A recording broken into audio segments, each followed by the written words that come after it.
episode of Satisfying Static. Hello, hello. I'm still very tired. I literally just woke up like 6 seconds ago. So It is early in the morning for us, a little behind the scenes for recording today. I think we're both a little off. I woke up super early to attempt to go to the gym, and it was closed that early on a Sunday. So here we are.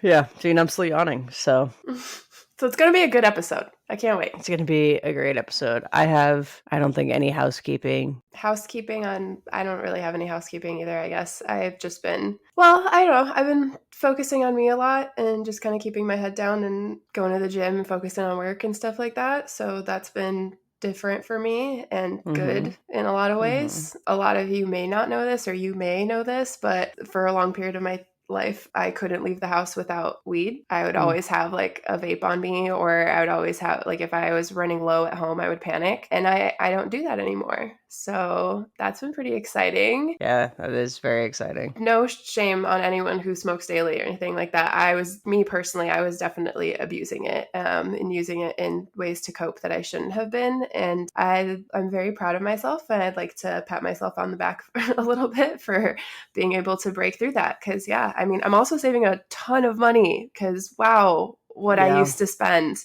And now in a month, if I go through an eighth, that's kind of impressive. And that's like $25 out here. I mean, like, honestly, it's so cheap compared to what I was spending. Like, oof. So yeah, good stuff. I guess it's hermit season and I'm fully in it. That's very exciting. It is absolutely hermit season. My medication's on back order, and so I am not taking meds all weekend, and I am in full hermit mode. I'm like, I'm just not going to do anything. I'm not going to go anywhere. I'm not going to speak to anybody. Yeah, I'm kind of in that mode this weekend too. With Thanksgiving week coming up, like I don't have family out here, so I don't have any like Thanksgiving plans, but my company, thankfully, is giving us off Wednesday through Friday, which is amazing. Yeah. So I got like a long weekend coming up of just kind of nesting and focusing on me, and I'm pretty excited about it. If you want to fly to Boston, you can come to our Thanksgiving. That's very sweet. Thank you. I'll think about it. You're invited to Olivia's parents' house. I was going to say, like, with Olivia's family, who are wonderful, would love that, but that's quite the flight from here. It is. It's like a 6-hour flight, isn't it? Yeah, so that's it on housekeeping. You're welcome. Oh, Harriet has a new ulcer on her face. On her face? No, what happened? On her lower lip. We're not really sure. It seems to be improving. I called the vet and they were like, we have it here that she has to be pre-medicated. And I was like, all right, so here's the deal. If she's pre-medicated and we take her in and she's still a jerk, do you guys have stuff to sedate her, or are you going to make me come home with more medication and do this again? Because I don't have enough days off to do that. Fair. And they're like, yeah, we'd send you home with medication. And I was like, so what is the point in going there? Right. We know that this is not going to make her sleepy enough to be okay with you messing with her face. So I was like, we'll just go to the emergency vet. We'll go to the emergency vet and we'll go there and they'll sedate her and then they'll mess with her face there. Okay. But then fast forward a day and it's starting to look better. And I'm like, well, we'll maybe wait. And I did a lot of Googling and it looks like it could be like she just irritated her bowl. Like the bowl irritated the side of her face just right. She is a violent eater. So that makes sense. Oh my God, that makes sense for her, of course. Oh my God, cats. Murray had a little scratch happen on his ear where he's already got a nick. So it's like where his ear splits and a keloid formed. So now one of the splits like folds over. Rough. And I hate it because I loved his little like split ear and I don't know how to fix it. So he's just got this little bulge in his ear and now his ear is split in two and one piece of it just bends. That's so funny. I feel terrible for him, but that is so funny. He does it to himself. I freaking can't with this cat. Every time he's coming home with new scabs, new scars, whatever, he literally has like a raw spot on his back where he was obviously trying to crawl under something. And I was like, oh my God, this freaking cat. He left for 2 seconds, came back, and it was all scabbed up, like brand new, scratched up again. I was like, dude, where did you go? You went outside for 2 minutes. What the hell? He clearly has a problem. Oh my God. If I could keep that cat inside, I so would. He'd just yell at you, mostly. Oh, yeah. Oh, absolutely. Exactly. If I could do it, I would. But he would murder me in my sleep. All right. I don't think I have a song in me today. All right. It's great. Yeah. Perfect. All right, word of the day: packet or pocket. I definitely thought you were going to say package and just like you're it got caught in your throat or something. And I was like, package? My brain was already like, We've already done package. Like a sauce packet? Yeah, like a sauce packet, Or a like a sauce seasoning packet? or a seasoning packet. That's literally all it's making me think of is like food, because I don't know where else I would use where else do you use that word? What's coming to your brain, Christine? Also, Christine, you look very magical right now with the light shining through the window. I look angelic with this lighting. I know. Just call me Jesus. No. You said no. Packet makes me think of, like things that you add things to. I immediately think of like the ramen flavor packet, honestly. Right. Okay. Yeah, exactly. It just makes me think of food. Like, I can't think of any other instance where I would use that word. A packet of paper, like a homework packet. I feel like I've heard of that. Okay, yeah, but it's been a while, and like, who hands out assignments on paper anymore?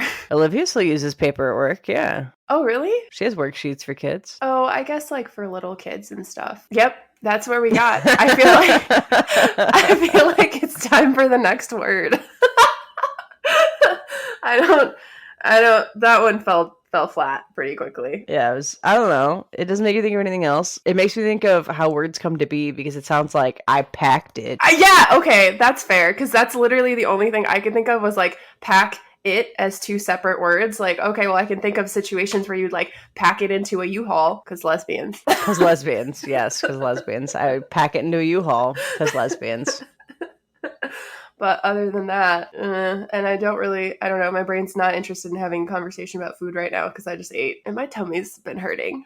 Are you following the women's soccer drama at all? No. The lesbian drama? Ashlyn Harris? I don't know the drama, but I know the people. So Allie and Ashlyn were married. Okay. They played on the national team together. They played on a couple other places together. They have 2 children. And then all of a sudden they stop posting about each other and whatever. And then Ashlyn starts hanging out with Sophia Bush. Oh. Yeah. Oh. And then it comes out that her and Sophia Bush are dating. And it's like, but wait, what about your wife? And then Allie is posting about how she's been blindsided by things. And her last game of her career, she took the team to like the championship and they like won the championship. And she's like, what an absolutely roller coaster of a week. Like I was totally blindsided and now I've completed this championship or whatever. And her brother has been posting like, I'm so proud of you. You don't need any of that shit in your life. Like all that stuff. And then Ashlyn posted her version of events where she's like, we agreed that we were separated for all this time or whatever. I did not step out of my marriage. And everyone's like, bull. That feels untrue. At minimum, your timeline for your relationship is sketchy as fuck. Yeah.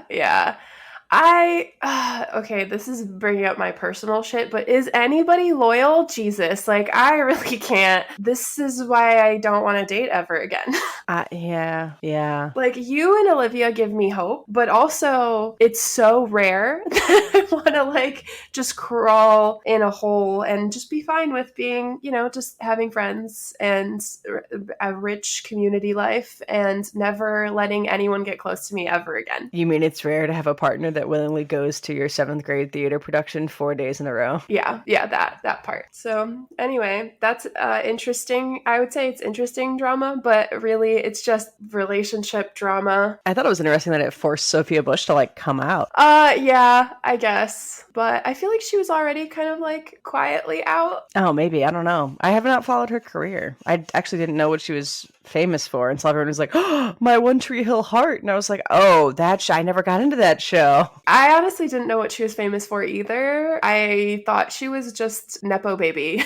Is she? I don't know her lineage. I don't either. Like, I was just I just assume if it's like a famous person who I haven't seen like acting or singing that they're just famous because their family's famous. So I kind of just always assumed she was a Nepo baby, but I don't know that that's true. I'm looking up her parents. Oh, not that famous. So Charles William Bush is a famous photographer. No, and Maureen Searson Bush is a photography studio owner. So like not... Yeah, so she's famous because of One Tree Hill. Right. Yeah.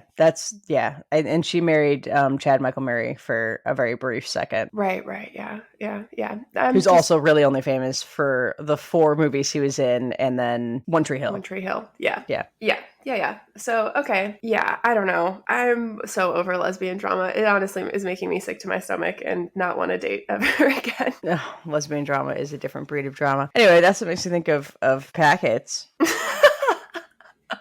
Next word. Next word would be gorilla or G-U-R-L-A. Gorilla. Gorilla's good, yeah, but it's the GU version, not the GO version, so it's like guerrilla warfare, not like gorilla ape. Oh, okay. Thank you for specifying, because we were definitely about to start talking about monkeys. Yeah, I mean, you're allowed to talk about monkeys. I have them tattooed on me, but yeah. I don't know the official definition of this spelling of gorilla. Let me look it up. Yeah, let's look it up. Here we go. Referring to actions or activities performed in an impromptu way, often without authorization, like guerrilla theater, guerrilla warfare, guerrilla marketing. Oh, okay. Nothing? Okay, yeah, this is going great today. Let's try it again. How about pioneer or pioneer? Pioneer? All right. Pioneer? Yeah, maybe that's a better one. This is painful. Jesus, this is so painful. I can't. Oh boy. So pioneers are fascinating. The Plymouth Rock is actually not that impressive. It's very small. It's a very small rock. I'm so glad you're running with it. Yeah, I haven't seen it's a thing you can visit, Plymouth Rock. Yeah, it's out here somewhere. It's very small though. I've seen the BTS pictures of people being like, "Wow, why did I think this was a boulder my whole life?" And it's this big, which is true. The way that the stories are told, it makes it sound like they saw Plymouth Rock and they landed there, but it's like the size of a small boulder. If you look at any like artistic depictions of the landing, it does look like a pretty impressive It looks like a cliffside. rock. Yeah, or at least like enough where like a grown man would have to like shimmy up it to stand on top of it or something. I could stand on it with one foot. Oh my God. Okay, that is definitely a lot smaller than I imagined. But I understand that like thought process of thinking it should be big, because if you look at art from that time when depicting that moment, like obviously, you know, they inflated a lot of things. Here we go. Are you kidding? I'm not. This is literally the photograph. Are you kidding? Did it sink into the what happened? No, it's just that small. Oh wow, and it's so protected, which is I was expecting like maybe a fence around it or something, but there's like a whole platform around it. There is. It is in Massachusetts, so I feel bad that I didn't know this. I feel like you need to go see it now. It can't be that far from you. You know what city it's in? What city? Plymouth, Massachusetts. Oh, okay. All right. I thought it was going to be one of those Massachusetts cities that's pronounced absolutely not how it's spelled. No, it's in Plymouth. Well, hey, that makes a lot of sense. So it sounds like you and Olivia have a little history adventure to go on, and you can report back to us on how amazing it was. No, I'm going to be like, "Oh my God, we drove 4 hours to see the tiniest rock." That's fair. Have you seen the Liberty Bell? Is that a thing that's also disappointing? The Liberty Bell is also a small-ish bell. That's in Philly, though, right? I think so, yeah. Right? Yeah, I think it's in Philly. That's another one that I heard was, like, disappointing once you get there. Yeah, I've heard that a cool thing to do in Boston is that on the 4th of July, in Faneuil Hall / like the City Hall, a guy dressed as something from the Revolution comes out and, like, reads the Declaration. Okay, that's kind of cute. It's kind of nifty. That's cute. Yeah, like little history reenactment or something. Like that's cute. I mean, the whole Boston Tea Party Museum is a giant reenactment. Oh yeah, I still want to do that. I'm kind of sad I didn't do that when I was out there. I know that's really absolutely nerdy, but no, it's like we drove past it. We did. The tickets were more expensive than I anticipated when I took Lauren. It was like $35 a person, and I was like, "Oh, okay." I do but it. You walk through, and then you get to actually try the tea that was on the ship, and you get to see an actual tea crate, and you get to see an actual bottle of tea, which is from cool. Then. Yeah, they're over 200 years old. So yeah, which is so. I don't know. I think that's cool. I would totally do that. I like those little history things. It's just not like a all the time thing. Like I'd be like, "Oh my God, that's so cool! I did that," and then never think about it again. Yeah, I have to be in the mood. For sure. Pioneers also make me think of Oregon Trail. That's the first thing it made me think of. Oh, do you think of dying of dysentery often?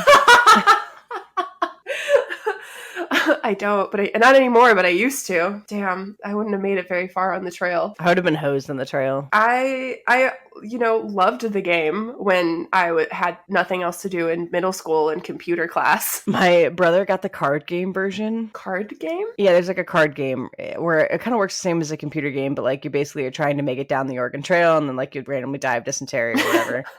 And he'd never beaten it, and of course we go over there and I'm playing with him, and he's like, "I'm gonna make it this time," and of course he wins, and I'm like, "Oh God damn it!" Nice. Oh really? Damn. Yeah, he finally beat the Oregon Trail. I think I've only ever beat the game twice. Wow. in all the times that I played it. And I used to play a lot because, again, our computer teacher in middle school like didn't actually teach us anything. It was just like, there's a computer, use it. Yeah, no, that's what we did, except we played Busy Town or Bugdom. I don't remember those.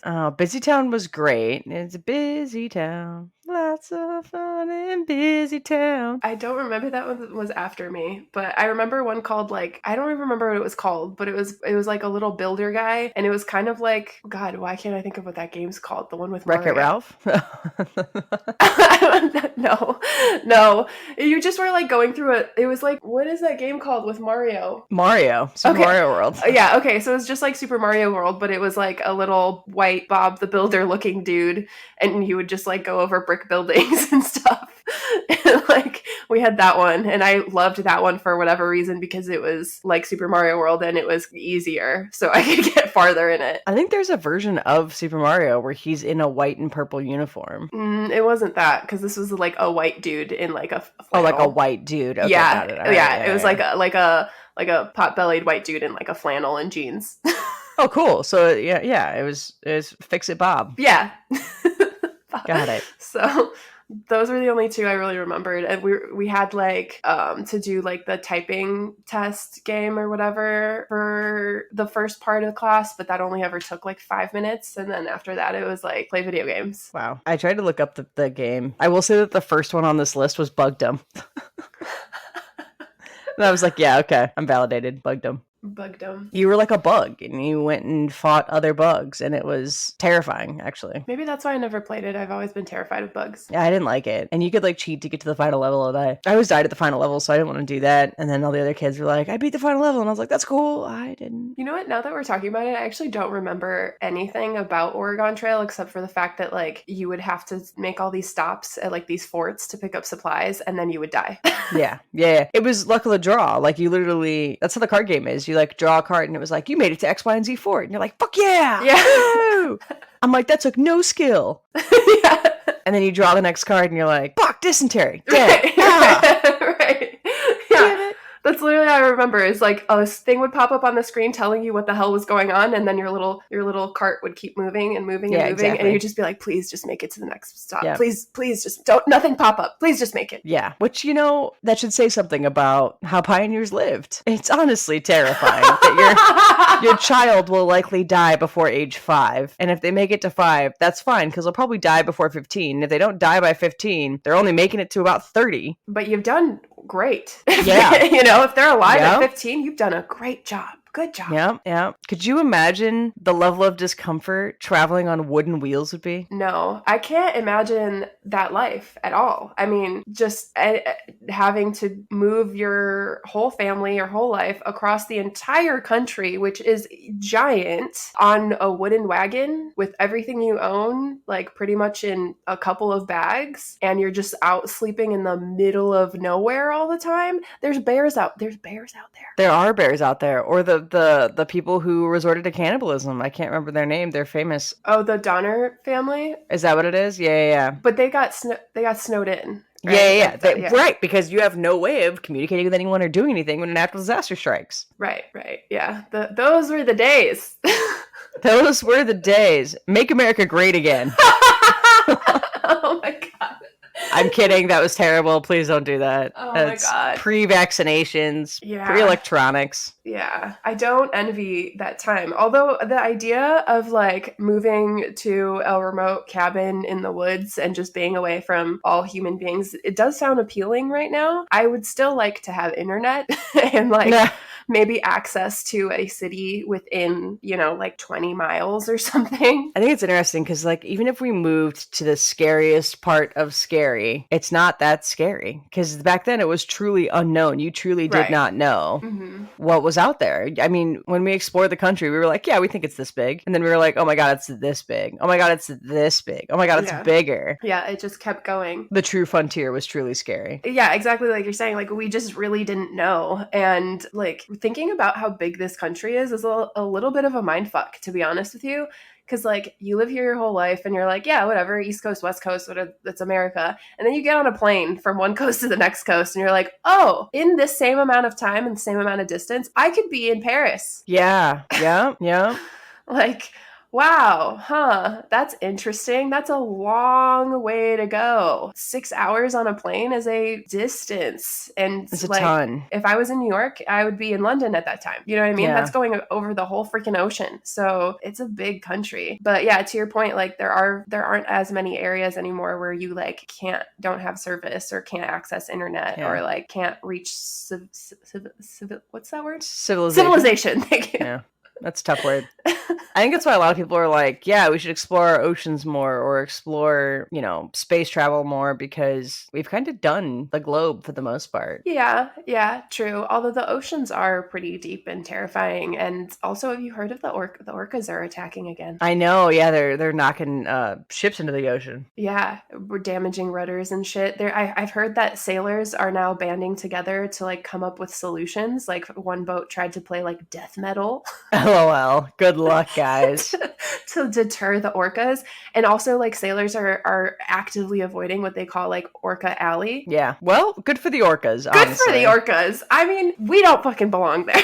No, like good for the orcas. There's a lot of ocean here, guys, and the orcas deserve first pick, okay? Right. So, I mean, while I'm all for exploring uncharted territories, I think part of these, like, let's call them new pioneers, I think part of what they're forgetting is that the original pioneers had to face a lot of scary shit, unknown things, a lot of death, a lot of disease, a lot of challenges to explore these new areas. So what the hell do you think you're gonna face when you're going into the depths of the ocean? Good luck coming out alive. Seriously. It's just part of it, I guess, if you want to be an adventurer, an explorer. I'll stay here. Thank you. I like ground. I was looking at Live School as this big map last night, and I was looking at it, and I was like, wow, Canada has so many more things than I remembered. Like, they have, like, these islands above it and stuff. I'm like, wow, this is good for Canada. Didn't realize that. Yeah, they have some beautiful islands off the coast, actually. I know a few people that, like, live on them. Oh, wow. But same thing as with, like, I guess any island, things to consider is getting and having resources when you need them becomes more difficult because it's an island. Yeah, my grandparents told me all about that when they lived in Hawaii. Oh, crazy. They're like, you would know first day of the week that the boats came because everything would be super stocked. And then by the end of that month, you would see that there was nothing on store shelves. Right. Yeah. My ex's brother actually lives in Hawaii still now. And like, he would talk about that all the time when we would like go to Tennessee for Thanksgiving. The few times he visited, like he lived on a smaller island too. Mm-hmm. And so like things I didn't consider were like that in those communities, people are accustomed to bartering. Like it's pretty normal to be like, oh, I'll use your chainsaw and here's some bananas. Like, yep. Because you kind of exchange things to survive when you can't just go to the store and get some. You know what I mean? So like he was kind of surviving out there. He's a wild man, but he was kind of surviving out there by like growing all kinds of fruits and vegetables in a national forest that he shouldn't have been living in. Wow. And then selling them on the road. Good for him. People needed it, so it was a good business for him. Yeah. And this map put into perspective just how far away Alaska is from us. Oh my God, yeah. I was like, boy, we really should not own that land. Yeah. And what about Puerto Rico? Like, we never talk about Puerto Rico. Puerto Rico has been in the fight to be a state for a long time. For a long time now. Yeah. And we always forget about them. Like, they're not, like, we're not trying to call them part of the United States. There's some talk about pushing legislation to make DC its own state, too. I think I've heard that, which I guess makes sense. I don't know. This country's too damn big. I was like, does it? I don't know. Do we want to be home of the free, land of the brave 52 states? You'd have to reprint every single flag. Yeah, but that's happened, It has, right? When we went from 13 to 25 to 32 to, I get it. Yeah. So it's happened, whatever. History keeps moving forward. This country's just too damn big. Like the fact that you can live in London, take a train underwater, and be at work in Paris on time is like, what are we doing? What are we doing here? Because it's wild when you superimpose Europe onto the United States and you see the size difference. Yeah, it's so crazy. It's crazy to me that like France is the size of Texas. Like, yep. That's a whole country, an entire country. And the ease of movement in between countries, I don't know. It's just crazy when you think about like moving around Europe or other places, and then you look at America and you're like, what is this big blob? Yeah, it's tough. That's tough. Honestly, you'd think that criminals would have an easier time getting away in the US because it's just so big. I think they do, because you can cross, or maybe they did before internet. I was going to say, I feel got like better. they did before modern technology of, oh, we have all these cameras everywhere that can see everything. Yeah, I think it took a while for law enforcement to catch up, though, because all their Yeah. systems were disconnected. So like if you went to a different state and committed crimes there, the state you came from didn't necessarily like connect. Yeah, that's how Bundy got away with everything for so long. Yeah, so like I think that it probably got a lot better, but I'm guessing there's still a lot of gaps. I don't have faith in our law enforcement systems. Do any of us? Some people do, surprisingly. Well, that's all I've got for Pioneer. Yeah, I think we covered quite a bit of, I don't know, United States history today. LOL. Great. Well, this has been a fun and weird conversation. Until next time.